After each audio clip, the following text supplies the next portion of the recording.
తెలంగాణ ముఖ్యమంత్రి రేవంత్ రెడ్డి సారథ్యంలో తెలంగాణ రైజింగ్ ప్రతినిధి బృందం సింగపూర్ పర్యటన విజయవంతంగా ముగిసింది. తెలంగాణలో పెట్టుబడుల నేపథ్యంలో రేవంత్ టీం అక్కడి పారిశ్రామికవేత్తలతో సమావేశాలు, కీలక ఒప్పందాలు కుదుర్చుకున్నారు.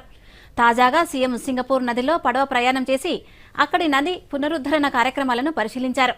ఈ మేరకు ఎక్స్ వేదికగా ఆసక్తికర విషయాలు పంచుకున్నారు.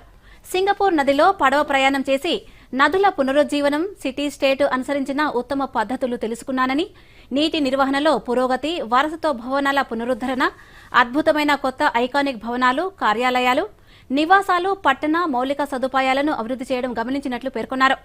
ఇలా వరల్డ్ క్లాస్ హైదరాబాద్ను క్రియేట్ చేయడానికి మరిన్ని ఉత్తమ పద్ధతులను స్వీకరించాల్సి ఉందన్నారు. హైదరాబాద్ ప్రపంచంలోనే మేటి నగరంగా తీర్చిదిద్దుతామని ధీమా వ్యక్తం చేశారు.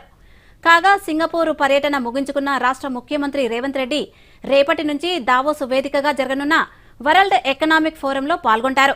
దావోస్ సదస్సులో రైజింగ్ తెలంగాణ ప్రతినిధుల బృందంతో కలిసి పలువురు పారిశ్రామికవేత్తలను కలవడంతో పాటు రాష్ట్రానికి పెట్టుబడులు తీసుకొచ్చేలా కృషి చేస్తారు.